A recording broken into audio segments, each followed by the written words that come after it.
airports. You hear the word. And it brings up this very specific kind of stress, doesn't it? Absolutely. It's a whole sensory experience. Yeah, it's the constant rushing, the announcements you can barely understand, and then you get those face-to-face moments with the officers, and they just look so serious. They do. They really mean business. And for anyone trying to navigate that, especially if English isn't your first language, I mean, the anxiety can be totally overwhelming. It feels like a high-stakes test. It really is. It's maybe the ultimate test of using a language under pressure because the stakes are real. You could face delays, miss a flight, lose your bag, or even... Or get denied entry. Exactly. And the whole thing is just amplified by how much information is coming at you. It's fast. It's often through a mask, maybe with an accent you're not used to, and they almost never repeat things slowly. Right. But here's the thing.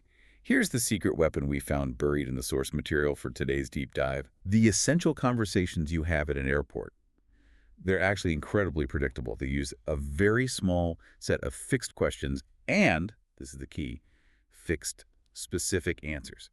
Okay, let's unpack this. Let's do it. We're going to try and distill all that common traveler panic into just pure, focused preparation. Our mission today is to give you, the listener, the learner, a total survival guide. We're going to walk through the 4 most critical airport scenes and really focus on how to confidently handle check-in and immigration using only the precise phrases you need. Yeah, we're really treating this deep dive as a shortcut to confidence. I mean, the airport itself might feel complex, but the communication part, we've broken it down into these 4 scenes. Right. And our goal isn't just to teach you the vocabulary, it's to help you memorize the perfect answers, the ones that just bypass any confusion, speed everything up, and honestly lower that pressure you feel when you're talking to an authority figure. And to make this really, really practical, we're going to do a lot of role-playing. We're going to simulate the 2 biggest conversational hurdles, check-in and immigration. Okay, so for this, I'll be taking on the role of the, let's say, strict, no-smiles airport staff or officer. The voice of authority. The voice of necessary, non-negotiable authority. My job is to challenge you to keep the line moving. And I'll be the nervous, but very well-prepared passenger. And, importantly, I'm not always going to give the perfect answer right away, especially when we get to immigration. Ah, okay. Yeah, I'm going to make some of those small, common mistakes people make. That way, your officer persona can really show why that precision is so mandatory. We'll walk you through it step by step. The whole point is for you to feel ready, not overwhelmed. All right, so scene 1, the check-in desk. This is your first required interaction right after you've finally gotten out of the taxi or the drop-off zone. And it really sets the tone for the entire trip. It does. If you handle this first conversation smoothly, if you show you're clear and prepared, that confidence just carries you forward. And it makes the agent's job easier, which is always a good thing. Definitely. The focus here is all logistical. Baggage, seats, and your itinerary. It's all mechanics, really, but it involves very precise words. Any little deviation is where the confusion starts. Okay, I'm ready. I'm walking up to the counter. I've got my passport out, trying to remember my baggage allowance, and just hoping I haven't forgotten anything crucial. So let's start with that first, most basic question. Baggage. Role-playing staff. Good morning. Passport and ticket, please. Do you have any bags to check this morning? Role-playing passenger. Yes, I have this large suitcase here, and I have a backpack that I'm taking with me onto the plane. Okay, let's pause right there. Uh-oh. No, what you said was clear. Anyone would understand you. But for maximum efficiency, we need to tighten up that vocabulary. How so? Well, saying you're taking a backpack onto the plane is fine, but it's not the industry term the agent is listening for. The perfect, clearest response uses the specific terms. Ah, I see. So the source material is really pushing for technical precision, even from the very first sentence. I should have said, carry on. Precisely. Let's just run that one more time with the specific language. Role-playing staff. Do you have any bags to check? Role-playing passenger. Yes, just this suitcase. And I have a carry-on. Perfect. That is the ideal, crystal clear response. In 2 short sentences, you've shown you understand the process. The analysis and the source on this is so important because you have to clearly tell the agent which item is being checked and which one is being carried on. So why does that specific vocabulary, that one word, matter so much to them? Well, it matters because those 2 categories, checked bag and carry-on, have completely different logistical and security functions. Okay. The checked bag, that's the one that goes into the cargo hold, below the plane. It has heavy weight limits, usually around 50 pounds or 23 kilos, and it goes through a whole different intense security screening process once it leaves your hands. You won't see it again until you land. Right. And then the carry-on is the bag that stays with you. It goes in the overhead bin or under the seat in front of you.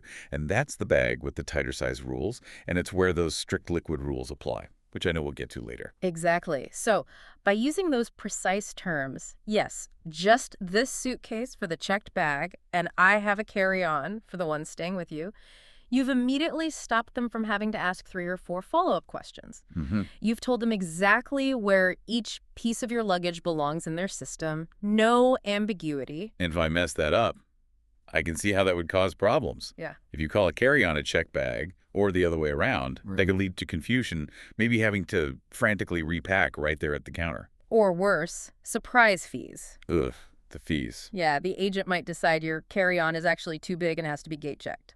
Okay, gate checking. That's a phrase everyone should probably know. What is that exactly? That's a great point. So if the flight is full, an agent might tell you, we need to gate check your carry-on.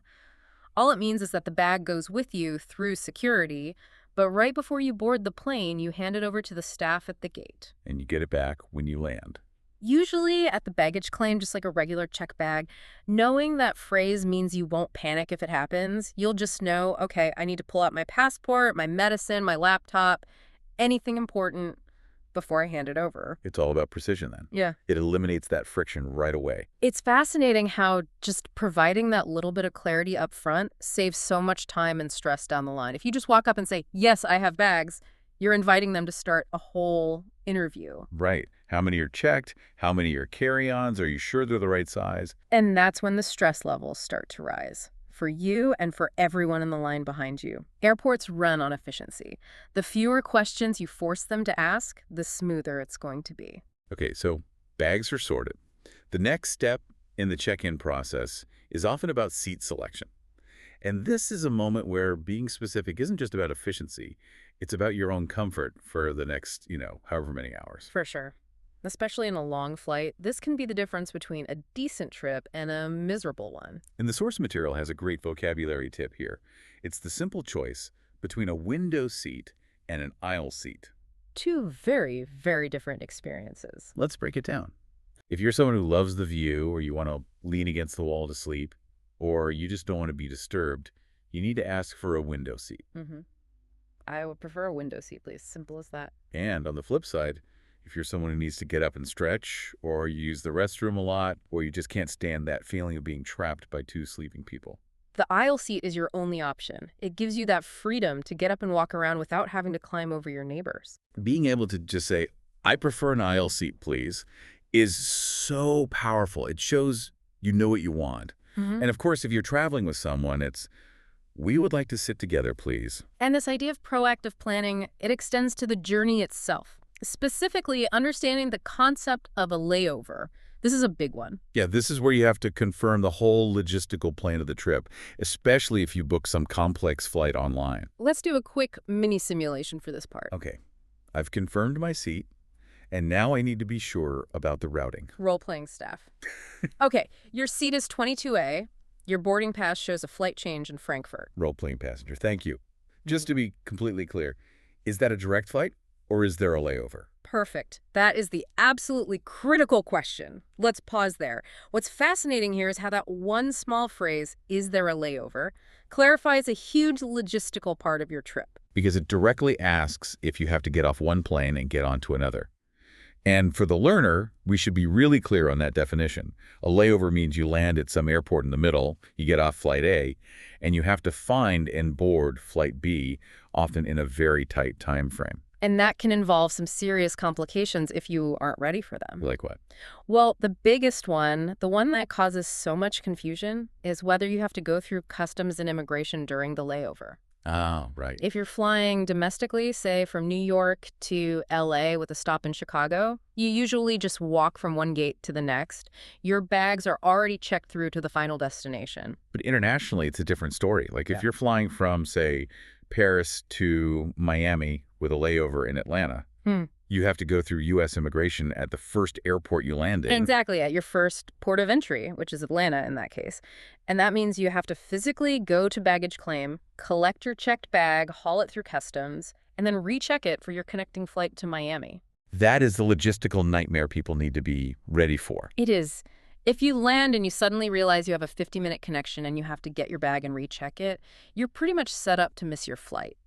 So by asking, is there a layover? Up front, you can then ask the follow-up. Do I need to recheck my bag? And that one question prepares you for a whole maneuver that could save your trip. It also lets you check on the timing. You can ask how long is the layover or how much time is there between flights. Knowing you have a 6-hour break versus a 45-minute sprint, it completely changes your mindset and your stress level. So those three things, baggage precision, seat preference, and layover clarity, that's how you get through check-in efficiently. All right, check-in is done. You've got your boarding pass. Bags are on their way. Now we enter what the source material calls the most annoying part. Oh, pretty sure. Yes. This is where it feels like you're just being yelled at in a language you don't quite understand. It is annoying, but it's also completely non-negotiable. The whole system is designed for high speed. So the key to getting through quickly is to recognize the command phrases they use and just respond immediately. That's a great way to put it. It's less of a dialogue and more about following a very specific choreography. That's it, exactly. You're not having a conversation, you're following instructions. If you do the dance steps right, you glide through. Miss one step, you get pulled aside. So we need to go through those required actions, the vocabulary from our source. Let's treat them like commands that require instant action. Okay, let's start with the big three. First one, laptop out. This is the command to take any large electronics out of your bag. And this is important because the dense components of a laptop or a tablet can block the X-ray image. Right, the screener can't see what's behind it in your bag. So if you leave it in, your bag is immediately stopped, pulled aside, opened up, searched by hand, and you've just slowed down the whole line. And it's not just laptops anymore, is it? They'll often say all large electronics out. Yep. So that's your professional camera, your gaming console, anything bigger than a phone. Okay, second command, shoes off. Still a thing in so many airports. The key here is to anticipate it. Wear shoes you can slip on and off easily, no complicated laces or buckles. If they see you fumbling with your shoes, they're just going to shout, hurry up, and add to your stress. And third, the one that always causes problems. Liquids in a clear bag. The perennial source of frustration. Yes, and the rules are so strict. All your liquids, gels, aerosols, they have to be in travel-sized containers, usually under 100 milliliters or the 3.4 ounces, and they all have to be in a single, clear, resealable bag. So when you hear those three phrases, laptop out, shoes off, liquids in a clear bag, it's not a suggestion. It's a command for immediate physical action. But there are more, right? There are secondary commands they often shout out really fast. Oh, yeah. You need to listen for. Take everything out of your pockets. Keys, coins, your phone, wallet. Even a tissue. Anything metal or dense has to go in the bin. And then you'll hear jacket off or belt off, all your outerwear, and anything with a big metal buckle has to come off and go through the scanner. It's exhausting just listing it all. But the analysis is clear. Complying with these instructions is how you keep the line moving. It's an efficient system, but it demands that everyone do the exact same thing. And think about it from the learner's perspective. You don't need to know the history of airport security. You just need to translate those 6 phrases. Laptop out, shoes off, liquids in clear bag, pockets empty, jacket off, belt off, into immediate action. Because if you fail to do that, you get pulled aside for a secondary screening. The delay, the stress, it all goes up. A prepared traveler is already taking their belt off while they're still in line. You're anticipating the flow. I actually had a listener tell me once they were terrified of the security line because they couldn't understand the fast English announcements. They didn't realize that loud robotic voice was just saying, place all items into the gray bins provided. Yeah. They thought someone was yelling at them personally. Oh, wow. So you have to be ready for those announcements too, like, please proceed to the scanner. That means walk through the machine. Or if you're in one of those full-body scanners, hold your arms up. You just have to do it. And what if it beeps? What if the machine goes off? The instruction will be something like, please step aside, or you've been selected for random screening. And this is crucial. It's not an accusation. It's just a protocol. You have to follow the agent's instructions, no arguing. They might do an extra pat-down search. Calm, immediate compliance is the only way to go. Now, while most of security is about following these physical rules, the source material has one incredibly important, non-negotiable warning. And this goes way beyond vocabulary. This is about behavior, and it has huge legal consequences. Yes, we have to be extremely serious about this, just like the sources. This is a bright, flashing red line at any airport, anywhere in the world. The rule is simple and absolute. Do not joke about bombs, ever, or weapons, or anything dangerous. This isn't just a tip about being polite. It's not about avoiding dark humor. The source specifically says it's a crime. This is where the environment shifts from just being high stress to being about zero tolerance legal severity. So in that security environment, the perception of a threat is treated the same as an actual threat. That's right. If an officer hears you use any of those words, bomb, gun, explosive, even if you think it's a joke or sarcasm, they are required by international protocol to treat it as a real, immediate, credible threat. And that just stops everything. The entire process comes to a halt. It triggers a massive security response. You're talking about federal law enforcement getting involved, being isolated, searched, interrogated under extreme pressure, and very possibly arrested and prosecuted. And there's no excuse, right? You can't say, oh, it was a cultural misunderstanding, or my English isn't very good. None. The word is the trigger. The consequences are immediate. If you're talking to your friend and say, wow, this bag is so heavy, it feels like I'm carrying a ton of bricks, that's fine. If you say, it feels like I'm carrying a bomb, the entire airport will start because of you. The seriousness of this can't be overstated. Attempting any kind of humor in that context is just completely unacceptable and, like you said, legally punishable. When you're in that security line, your behavior has to be as precise as your actions. Just stay quiet, focus, and only use the essential language you need. Okay, we've made it through check-in and security. Now we arrive at what is probably the most intimidating part of the whole journey: immigration and customs. The source material calls this the scary part, and I think that's accurate. It is. You're standing there, usually alone, in front of an officer who has the sole authority to decide if you can enter the country. The whole atmosphere is tense. And that's by design, right? That Yeah. intensity is deliberate. Oh, absolutely. Their job isn't to be your friend. Their job is to assess risk. And that serious demeanor is part of how they do it. It's also where your own nervousness peaks, and you get that temptation to just talk too much, to over-explain. But here's our strategy to fight that fear. The source material points out that even though the officers are serious, the questions are extremely predictable. In most cases, it's just 3 standard questions. And if we connect this to the bigger picture, that predictability is a massive advantage. It's a lifesaver. It means you can memorize the exact, brief, specific answers before you even get there. You can neutralize the stress because you don't have to think on your feet. All right, let's get into the simulation. My goal here is to use some of that vague language that travelers think is polite, but you're going to show me why it's actually a problem. You take on the strict officer role. Role-playing strict officer. Next. Good afternoon. Please present your passport and completed declaration form. Role-playing nervous traveler fumbling. Good afternoon, officer. Here's my passport. What is the declaration form exactly? Okay, pause. Let's stop right there. This is the first point of failure. The source material highlights that you have to know what this form is. Right. So what is it? Why do they ask for it immediately? The declaration form is a legal document. Sometimes it's a physical piece of paper, sometimes it's digital. And on it, you have to declare certain things you might be bringing into the country. Like what? Like large amounts of cash, usually over 10,000 US dollars, any commercial goods for sale, certain foods like fresh fruit or meat, and some medication. And if you don't have it ready, or you don't know what it is, that's a bad start. It's an immediate delay and it raises suspicion. The officer might think you're trying to hide something. Having it filled out with the nothing to declare box checked, if that's true for you, it just shows you're prepared and honest. Okay, lesson learned. Documents ready, form understood. Let's restart with the 3 main questions. Role-playing strict officer. What is the purpose of your visit? Role-playing travel, trying to be helpful. Well, I'm visiting my friend, and we're planning to go to a national park, and I'm also hoping to check out a few universities while I'm here. Role-playing strict officer. Sir, I asked for the purpose of your visit. Is this business or tourism? Role-playing traveler, correcting. Tourism. My purpose is tourism. Okay, let's step out of the scene. You see what happened there.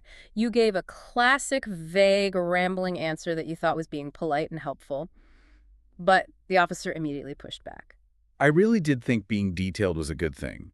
Why did that fail so badly? Because it introduces ambiguity. And to an immigration officer, ambiguity equals risk. They are not interested in your travel itinerary. They are classifying your intent based on your visa. Okay. When you say you're looking at universities, they might think you're planning to enroll and stay, which could violate a tourist visa. If you say visiting friends, they might worry you're going to try and live here illegally or work without authorization. So the source was very clear. The only answers are tourism or business. Exactly. Tourism is the catch-all. It covers sightseeing, visiting family, shopping, vacations. Business is for meetings, conferences. As long as you're not getting paid a salary there, you have to stick to those two words. So the lesson is no stories, just the category. Full stop. The officer has a box to check. Give them the word that fits in the box. Anything else is just static that makes their job harder and makes them ask you more questions. All right, question 1, done. But the officer's still staring at me. Now they need to check my timing. Role-playing strict officer. How long are you staying in the country? Role-playing traveler, vague. I'm staying for a couple of weeks, maybe 15 or 16 days. Role-playing strict officer. I require a specific duration, sir. What is the date on your return ticket? Role-playing traveler correcting. I am staying for exactly 2 weeks. My departure date is January 25th. Then pause again. You see how a couple of weeks just didn't work? But it felt specific enough to me. I mean, a couple is 2, isn't it? Colloquially, yes. But administratively, no. A couple of weeks could be 12 days. It could be 17. The officer needs a firm end date to make sure you're not going to overstay your visa. The source says it perfectly. Be specific. So the answer has to be based on my actual booked flight.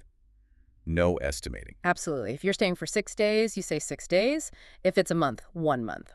If your visa lets you stay 90 days and you say you're staying for 2 weeks, that looks great. If you say 3 months, you're going to get more questions because you're pushing right up against the limit. And this is where having my return ticket printed out or on my phone is my backup, right? It's your strongest defense. You're providing certainty in a process that is designed to find uncertainty. You're just giving them the perfect, clean check mark for their box. Okay, the final question.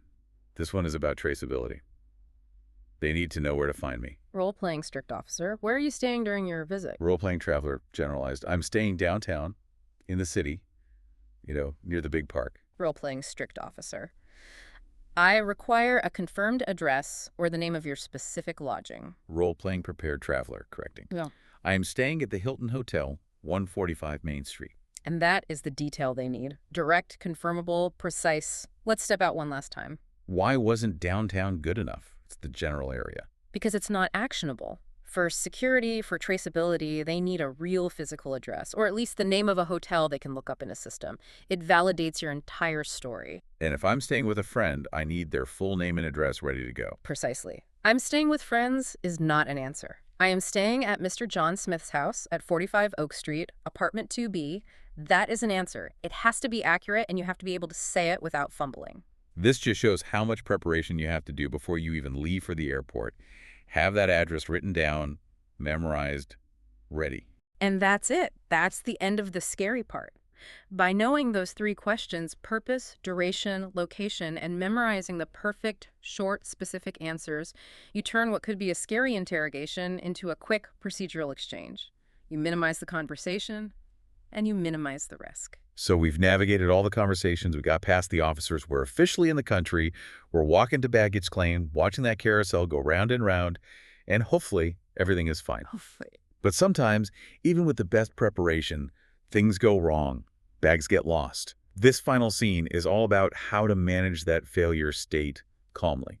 And panic is your worst enemy in that situation. You just need a clear 3-step plan. Step 1 is just knowing when to act. If you wait, say, 20 minutes after the first bag comes out and the carousel is now empty, it's probably time to act. Okay, and step 2 is knowing where to go. The source gives 2 key phrases here. The lost and found desk, or, more likely, the baggage claim desk. Right. It's usually a dedicated counter for your specific airline. You should look for signs that say baggage service or missing luggage. Finding the right desk is the first step. But then you get there, and you need the right language to report it so they can actually start looking for it. And the source gives us the perfect phrase to start with. My luggage is missing. It is a black, hard-shell suitcase. So the key there is not just saying it's missing, but immediately giving the physical description. Exactly. They are dealing with hundreds of missing bags. They need specific details to put into their global tracking system. The color, black, the type, hard-shell suitcase. That gives them a starting point. And you should be ready for follow-up questions, right? Like, does it have a special tag? Or what brand is it? For sure. And that brings us to the most important piece of paper you have, the luggage tag stub. That little sticker the agent put on your boarding pass at check-in. The one with the barcode? Yes. That has the tracking number they need to find your bag in the system. You can't throw that away until your bag is physically in your hand. So the ideal interaction would be, my luggage is missing. It is a large red duffel bag. Here's the tag number. That is perfect. The agent will then start the official process, which is filling out what's called a property irregularity report. They'll ask for your contact info, your temporary address, like the hotel you memorized for immigration. See, it all connects. It all connects. And a phone number, so they can deliver the bag to you when it's found. So this contingency plan is really the final layer of confidence. Even if the worst happens, you know the process, you know where to go, and you know the exact words to use to start the recovery. You're still in control, even if your luggage isn't. And you stay calm. I think that's so important. The staff are just people trying to follow a system. If you're calm and you give them the information they need, you'll get the best possible help. If you start yelling, it just makes everything harder for everyone. So true.